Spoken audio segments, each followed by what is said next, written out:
There were a couple of times actually where Megan Richards, who plays Poppy, and Daniel Wayman and I would like conduct kind of improvisation, and we'd go to a park just in front of this like huge tree, and our improvisation just begun. It was like, you know, picking up dirt and we were all very much into it. But someone came up to us and kind of looked at me and the three of us and were like, is everything, are you all good?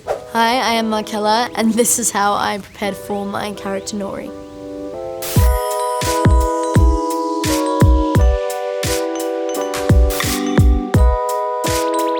I was in a store that I was working at the time called Sports Girl in Melbourne, Australia, and I was just locking up for the night. I was in the back room and I got a call from my agent who just went, check your emails, there's an audition that I think you'll be pretty excited for. So at the time it was called Untitled Amazon Project. So even though I knew it was Lord of the Rings, it kind of helped alleviate any kind of external pressure. And I also just didn't expect anything to come of it. So I was like, oh, well, it's just another audition and we'll see how it goes. And then I found out that I'd actually gotten the role. And I couldn't tell anyone. It was the most confidential project. So I just parked it for a second. I started preparing for the role around 3 months before we started filming. The group of us did stunt training for like 4 hours every morning. The stunt training was in a gym. The Harfoots were quite envious because the elves had all of these, you know, incredible like intricate sword fights and things. So we did all of the sword fighting sequences as well because it was just about learning how to kind of do basic stunt work and kind of move on your feet, and that kind of decreased as we got closer to filming because they became more specific to who was actually doing the stunts. There came a point where they're like, all right, you've had your fun. You're not really doing a lot of stunts, so move over. You know, you just kind of throw stones maybe at some point. And we had real extensive kind of dialect training as well with our wonderful dialect coach, Leith McPherson. And when Leith said to me that we were going to be doing an accent that had kind of a light Irish lilt, it was one of those things where I really questioned whether I could do it, but she's a wizard. If we didn't do everything we weren't supposed to do, we'd hardly do anything at all. She'd come up with random exercises, like very kind of physical ones to go with the way that you would say things. So she'd send us kind of audio recordings of her kind of reading out sentences, and I just listened to them every morning. And then Megan and I would often call each other, or Sarah and I would call each other, or Dylan, and we'd speak in the accent as well, which also really helped. We had movement as well, which was incredible, and just to kind of ground ourselves in the character and the body and the way that Nori moves. Our movement coach Lara would always say kind of, think of a 5-year-old child and how a 5-year-old child would move. And then you'd kind of combine that with stunt training, and it would be this really nice kind of combination of real precise movement and then just messy, chaotic running everywhere. There were a couple of times actually where Megan Richards, who plays Poppy, and Daniel Wayman and I would like conduct kind of improvisation, and we'd go to a park. And then when we got there, he just texted us saying, I'm by the big tree. And Megan and I were like, we're in a park. What do you mean you're by the big tree? And then I was like, no, I think this is a test. And so sure enough, we like kind of wandered around the park and we found him just in front of this like huge tree. And our improvisation just begun. We didn't even say hi and we did it. It was like, you know, picking up dirt and we were all very much into it. But someone came up to us and kind of looked at me and the three of us and were like, is everything, are you all good?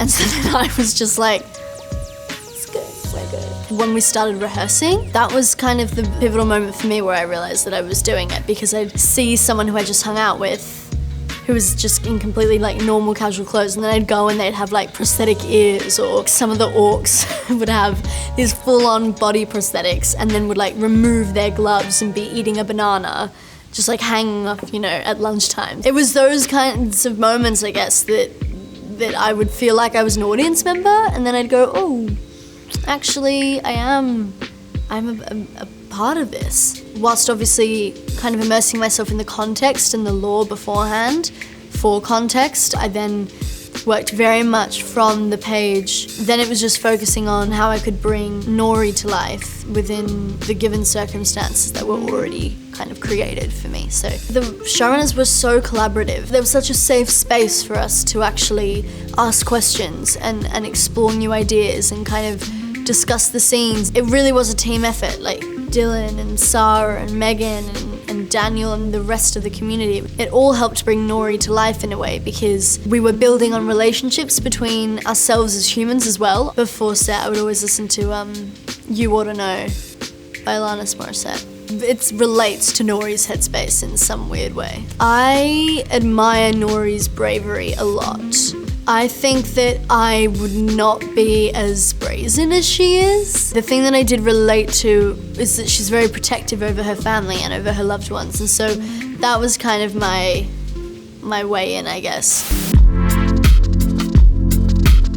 So the first time I was on set, it wasn't actually for a scene that I was filming. It was for the Harfoot reveal. First episode where they all pop up. That was also a moment where I was like, I can't believe that tomorrow I'm gonna come to set and do this as well. A day on set, if we're shooting during the day, would be, I might wake up at 3:30 in the morning, go to set, be in makeup and hair for 2 hours, or like an hour and 45 minutes, have breakfast, get dressed into costume, go to set, put the feed on, mic up, do the day, get back at maybe 7:30, 8, and then get up and do the same thing the next day. We would shoot about 10 hours a day, but then in total it would maybe be 14 hours because of everything that was going on. And if we were really pushing it and we had a lot to do, it'd be like 17 hours sometimes. And the Harfoots filmed a lot on location, and they'd built these carts for us because, you know, we carry our homes on our backs. The detail, it genuinely blew me away because it was so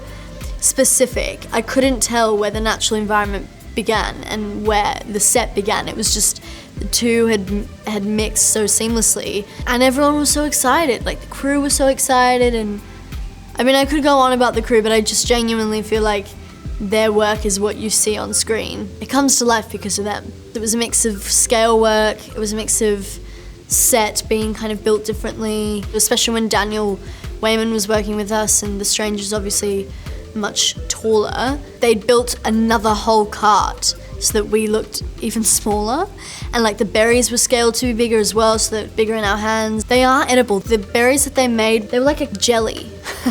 They were so sweet as well. It's like the snails too. They were like jelly as well, and then I'd go to ADR and they'd be fully kind of wriggling around. We'd kind of done maybe 2-3 weeks of filming, and then we'd gotten an email basically saying production's gonna have to shut down for a couple of weeks. And it was just before another cast member was gonna start filming, and they'd been preparing for so long. So we all kind of got together and we just had no idea what was gonna happen, really. Even though that happened for us, we still were able to film at one point, and so we were just very aware of how fortunate we were. I actually didn't know who I was playing and what I looked like or what the costume was going to be like before I got to New Zealand. Kate Hawley was the first head of department that I met when I first went to New Zealand for a fitting, and she instantly took me to this room where she had all of these beautiful pictures and references and mood boards about what all the worlds and all the realms and all the characters were kind of going to look like.